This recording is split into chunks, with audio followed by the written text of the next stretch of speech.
Aujourd'hui, l'équipe de 3 sur 3 rencontre Jimmy Larouche, un cinéaste originaire du Lac-Saint-Jean avec qui on va s'entretenir de diffusion, de distribution, de marketing et de financement de films.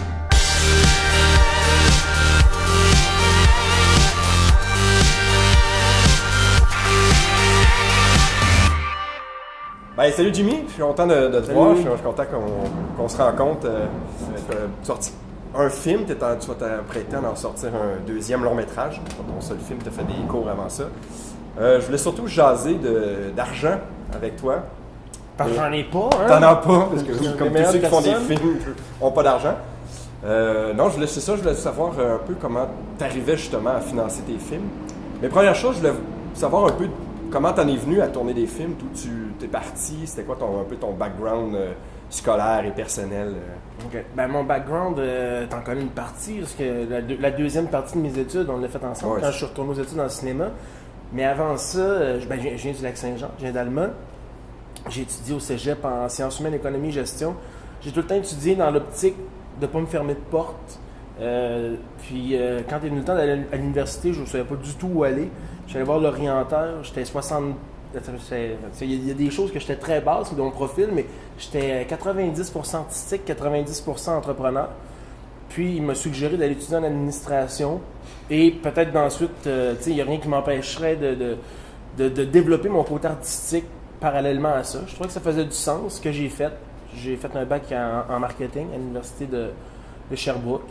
Puis j'ai travaillé dans le domaine pendant 2-3 ans, mais je n'étais pas heureux. Je changeais de job à toutes les 4 mois. Je partais voyager après ça, je revenais, je trouvais pas. Puis à un moment donné, je me suis dit, bon, qu'est-ce que j'ai vraiment envie de faire dans la vie? Là? Puis moi, depuis que j'ai 15 ans, que je fais des films avec mes cousins, avec la caméra, mon père, avec mes chums au cégep, dans les vacances de Noël, même plus vieux, à 22-23 ans, on faisait encore des films pour s'amuser. Fait que j'ai dit, OK, go, je retourne aux études dans le cinéma. Puis c'est à partir de là que je me suis trouvé, il n'y a plus eu de doute. Autant avant, je me cherchais, là, ça a été comme sûr. Voici ce que je vais faire. En tout cas, je ne sais pas si c'est pour le reste de ma vie, parce que ça peut arriver, peut-être qu'à un moment donné, j'aurais plus envie d'en faire, mais pour une longue partie. Là. Peux-tu m'expliquer un peu ton processus, comment tu es arrivé à financer un peu La Cicatrice, ton premier long? Pour financer La Cicatrice, moi, ça a parti, je voulais faire un long métrage. À mon dernier court-métrage, j'en ai quand même fait 9. Puis au dernier, je trouvais que j'avais plafonné un peu. Probablement parce que j'avais plus l'intérêt de pousser plus loin. Fait que là, je me suis dit, bon, OK, il faudrait que je fasse un long. Puis je calculais combien j'aurais besoin de faire d'argent pour faire un long. Puis je me disais à peu près 400 000 $. Puis là, je me disais, mais 400 000 $, où c'est que je vais trouver 400 000 $, là? Puis à un moment donné, j'ai comme eu un flash, où c'était 400 000 ou 200 000 que je me disais. Je pense que c'était 200 000. Puis 200 000, j'arrivais pas à figurer comment j'allais trouver ça. Puis après ça, je me suis dit, mais 200 000, c'est aussi 400 fois 500 $. Tu vois, là, j'ai comme fait 400 fois 500 $. J'ai mis le quelques amis Facebook, j'ai de la famille. Là, je me suis mis en déconstruisant le montant, je me suis mis à me dire, OK, ça peut être possible. Finalement, c'est pas comme ça que c'est arrivé, mais c'est quand même ça qui a rendu le calcul, l'équation possible dans ma tête. Fait que là, je me suis mis à approcher mes amis. Je me suis mis à vendre des DVD édition limitée, autographiée. Maintenant, tout le monde fait ça dans le socio-financement, mais quand je l'ai fait il y a 4-5 ans, ça se faisait pas beaucoup. J'essaie de trouver des façons de faire de l'argent. Il y en a qui ont été beaucoup plus payantes que d'autres. Mes amis, je ne m'attendais pas à ça. Mais j'en ai trouvé 4 qui ont mis 5 000 $. J'ai été voir des entreprises. J'ai tourné mon film au Lac-Saint-Jean, d'où je viens. Je suis allé voir des entreprises de là-bas. Je suis allé voir la ville d'Alma qui est embarquée, qui a mis 15 000 $. Mon premier employeur, qui est un club vidéo, Première Vidéo, là-bas, c'est l'équivalent de Vidéotron. Ils ont 11 magasins. Je les avais pas revus depuis que j'avais 18 ans. Je vais aller voir Annie, la propriétaire. « Ah, c'est intéressant ça, Jimmy, ton projet. » J'en parle avec Robert. Robert, c'est son mari, le propriétaire. Elle me rappelle, je m'en souviendrai toujours, là, c'était le jour de la Saint-Jean-Baptiste. Elle dit, écoute, Jimmy, elle dit, on ne pourra pas mettre énormément, là, on aurait aimé ça mettre plus, mais on va embarquer avec 20 000. Je dis, tabarouette, wow! Puis après ça, Dino Tavaron, mon associé, Dino a mis 15 000 là-dedans. Moi, de mon propre argent, j'ai mis 20 000. Sam, les restaurants de Milsa, qui est un des meilleurs amis à Dino, est embarqué avec 25 000.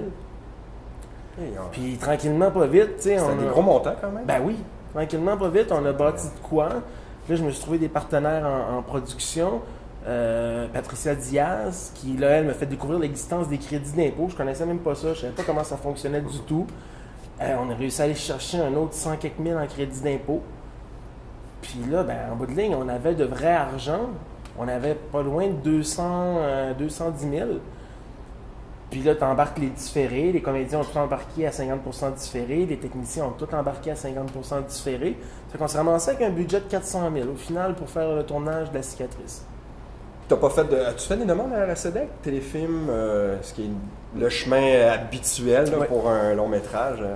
J'ai fait une demande à la SEDEC puis à Téléfilm pour La Cicatrice en production. Et moi, c'est drôle, hein, parce que ça, c'était mon plan B. Parce que je savais que j'allais pas l'avoir. Okay. J'étais pratiquement sûr, de par le thème du film, puis son approche, puis aussi, surtout, le fait que c'était mon premier dépôt. Tu sais, veux pas, il en soit plusieurs des projets de qualité, puis souvent, on va essayer de pousser ceux qui sont dans leur dernière chance d'être pris, parce qu'ils sont de qualité aussi, puis ils ont été retravaillés. Fait que, mais je me suis dit, par respect pour tout mon monde qui accepte de travailler à 50% différé, j'ai au moins essayé de pouvoir les payer le plein montant. Mais j'ai été refusé. Puis là, ils avaient aimé le projet. Ils m'ont dit, ouais, mais pourquoi tu leur déposes pas? Dépose-le en réécriture. Puis on a de la place là. Puis j'ai dit non, j'ai dit, je le tourne. Comment ça, tu le tournes? C'est parce que c'est prêt. Moi, j'étais prêt si vous embarquez. Puis je suis prêt si vous embarquez pas aussi. Parce que c'est là que ça se passait. Tu sais, à un moment donné, j'écoutais Xavier Dolan qui disait que... J'allais faire le lien aussi. Que le rythme... On n'est pas fait pour faire un film à tous les 4 ans. On évolue. Là, c'est là, moi, qui me touche, ce film-là. Dans 4 ans, là, je vais avoir vécu des choses. Là, c'est plus là que nécessairement que je vais être. Tandis que moi, c'est ma manière d'être. Je suis instinctif. Je suis spontané comme personne. Puis quand j'ai un projet à faire, je trouve ça dur de traîner un projet dans le temps éternellement. Là. En même temps, j'ai énormément de respect pour nos institutions, parce qu'on est chanceux d'être financé, c'est pas le cas partout. Puis le processus marche bien, on a juste à regarder la qualité et le succès à l'international qu'on a au film. Sauf que, c'est ça, à un moment donné, tu fais ou tu fais pas. Moi, ça n'a pas marché, ils m'ont pas financé. Au premier, c'est soit j'attends dans l'optique de peut-être que, ou je trouve une façon de faire et je le fais. Tu avais déjà fait un processus qui t'amenait de l'argent. T'as-tu agi pareillement pour Antoine et Marie? C'est le même processus, t'approches encore tes amis? C'est un peu différent. Antoine et Marie, ça a décollé beaucoup plus vite que je pensais. Là. À tous les niveaux, ce film-là, c'est un sprint. J'ai eu l'idée, j'avais envie, même si je venais de sortir La Cicatrice, ça faisait quand même 3 ans presque que je l'avais tourné, là, c'était loin. J'étais prêt, j'avais envie. Fait que j'avais ce projet-là, j'avais approché les comédiens, j'avais approché mon équipe, tout le monde était intéressé. Puis, je m'en vais par hasard voir David Olivier, qui avait mis 5 000 $ dans La Cicatrice, qui est un de mes bons chums. Pas pour ça du tout. En parlant, qu'est-ce que tu fais de bon? Je travaille sur Antoine et Marie, je suis en train de monter mon prochain film. Ah ouais, puis moi, je vais rembarquer encore. OK, même si, parce que je vais être en mesure de rembourser l'investissement de tout le monde. Ça, c'est la bonne nouvelle. Dès que les crédits d'impôt vont rentrer, je peux rembourser mon nom. Mais je les avais pas encore remboursés. Ça fait que, c'est pas grave, je te fais confiance. Puis là, finalement, je me rends compte qu'il prend pas mal plus d'argent que je pensais. Puis à coproduire avec moi. OK. Fait qu'il a mis 50 000. OK, il a mis un 0 de plus. Il a mis un 0 de plus. Là, t'as peu. Je me suis mis à calculer. T'sais, nous, l'argent qu'on a avec Alma Film, la compagnie de distribution, avec les crédits d'impôt, le film était quand même un film à plus petit budget. À plus petit budget, à même budget que La Cicatrice. Là, c'était écrit pour ça. Fait que j'ai dit, OK, go, on fonce. On y va. Ouais. Mais t'as quand même eu, je pense, de l'argent de la SEDEC, là, malgré tout. Pour La Cicatrice, en bout de ligne, pour La Cicatrice, on a eu l'argent en post-prod de la SEDEC. On a fait un premier dépôt avec une première version du montage, puis ça n'a pas marché. Puis on l'a redéposé. C'était notre dernière chance, puis ils ont embarqué, ils ont donné 250 000 $. Fait que ça paraît, là, tu sais, je veux dire, le film, pour ce qui est de la finition, là, il est clean, tu sais, c'est le fun. C'est le fun d'avoir de l'argent des fois, là, tu sais, ça nuit pas, là. C'est possible de faire sans, là, mais tu sais, c'est un bel outil pour faire du cinéma, l'argent. Oui. Tu as été assez virulent sur les médias sociaux concernant beaucoup la distribution, puis le rapport qui allait sortir, parce que tu as écrit un texte, une espèce de cri du cœur sur la distribution, puis la diffusion du cinéma québécois à travers un peu partout le Québec.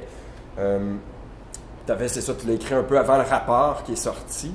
On va revenir au rapport, mais je voulais savoir pourquoi tu avais écrit ce texte-là, pourquoi à ce moment-là, tu avais une crotte sur le cœur?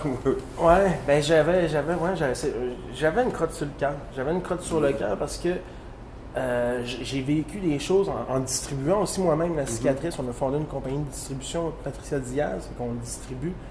J'ai vu bien des affaires qui m'ont déplu. Et tout le long que j'ai fait les entrevues dans les journaux, quand il y a eu la sortie, on a eu une grosse couverture quand la cicatrice est sortie en salle. J'attendais qu'il y ait un journaliste qui me pose des questions autres que les questions un peu classiques qui sont posées. Parce que je savais que j'avais fait de quoi de plus qu'un film. J'allais vers une nouvelle façon de produire puis de distribuer du cinéma au Québec.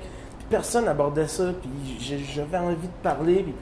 Puis à un moment donné, finalement, c'est une petite journaliste du cégep, étudiante en ATM, qui m'écrit à propos de ce fameux rapport-là qui va sortir, puis qui me demande « Jimmy, toi, tu t'es distribué, qu'est-ce que tu penses de tout ça, de rapport et de la distribution? » Elle me fait « Asti, d'accord, c'est elle qui me donne la parole. » Puis là, ça m'a frustré, je me suis dit « Mais merde, c'est pas normal que je dise rien. » Puis c'est là, elle m'a donné le goût puis ça a tout sorti, là. J'ai pas dormi pendant... pendant 2 jours. J'avais rien que ça en tête, puis à un moment donné, pendant une nuit, je l'ai écrit. Puis je l'ai sorti. Ce que je trouvais intéressant, c'est que tu apportais certaines solutions. En tout cas, tes solutions. Dans ce fameux texte-là, ma position se précise de plus en plus là-dessus. Tout à l'heure, on a parlé un peu de distribution. Moi, je pense que ce poste-là, cette chose-là, le distributeur est appelé à disparaître. C'est une question de temps. Comme c'est le cas dans le livre, de plus en plus, ça va se faire autrement, parce qu'il y a beaucoup trop d'argent qui va dans un intermédiaire qui n'est plus nécessaire. Par contre, c'est dur de... Il va disparaître par lui-même. C'est en train de se faire. De toute façon, il en reste juste un. Toutes les autres ont été rachetés par lui parce qu'ils n'étaient pas rentables ou qu'ils survivaient artificiellement grâce à de l'argent du gouvernement. Le problème qu'on a, nous, en ce moment, au Québec, c'est que ce dinosaure-là qui va disparaître, il y a encore beaucoup trop d'importance. Il y a un trop gros impact. Si on regarde les films qui sont financés au Québec, avant d'être un film de qualité, ce qui doit être, c'est un film qui a un distributeur. Si tu veux déposer à la SODEC, en scénarisation ou en production, tu as besoin d'avoir un distributeur reconnu. Et il n'en reste plus beaucoup des distributeurs reconnus. Fait que, tu sais, si on se demande pourquoi que le cinéma québécois commercial, en ce moment, il y a de la misère, c'est drôle, il n'y a personne qui fait la corrélation avec le fait que il y a 8 ans, quand ça allait bien, il y avait plusieurs distributeurs. Alliance, Séville, Cristal, plus les plus petits, K-Film, etc.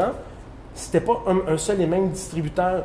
Ils devaient se battre, avoir les meilleurs projets pour réussir à avancer. Là, les 3 plus gros sont rendus un seul, sont rendus E1. Puis c'est étonnamment, plus E1 les englobe, plus ça diminue. Ben oui, parce que, demande-leur, ils n'ont même pas envie d'en distribuer du cinéma québécois. Ils le font parce qu'ils sont subventionnés pour le faire. Parce qu'il n'y a aucun risque. Ils n'ont pas envie. Il va y avoir un vendeur automobile qui te vend une voiture qui n'a pas envie de te vendre. Tu demanderas s'il va en vendre beaucoup. C'est assez dur de donner envie aux gens d'aller voir un film en salle. Tu n'as même pas envie toi-même de le distribuer.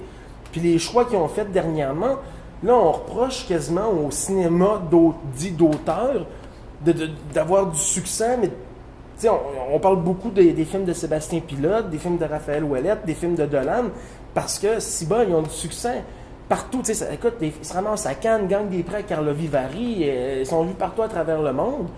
Alors que nos films commerciaux sont des flops. Fait qu'on n'entend pas parler. Puis là, on reproche aux films de Dolan, de Raphaël, de Sébastien de ne pas être des succès commerciaux alors que c'est pas ça leur but. Ben, va donc voir par contre qu'Annuel puis Lac Mystère, pourquoi? Tu sais, puis Hot Dog. Puis, tu sais, c'est eux, va leur demander à eux. Il y en a encore des films commerciaux qui sont subventionnés. Mais soit ils ont été mal choisis à la base par le distributeur, ou soit par la suite, ça... Puis c'est là, moi, ma solution que je propose à ce sujet-là. Puis quand j'ai été rencontrer Makakoto pour y parler de ça et d'autres choses, entre autres, puis je pense que ça a un impact. Ce que je propose, c'est qu'on fasse un peu comme on fait en production. Qu'on finance pas des distributeurs, qu'on finance des films. La première partie de notre entrevue avec Jimmy Larouche se termine ici. Dans la deuxième, nous allons aborder la distribution et la diffusion du cinéma québécois. Merci, à bientôt.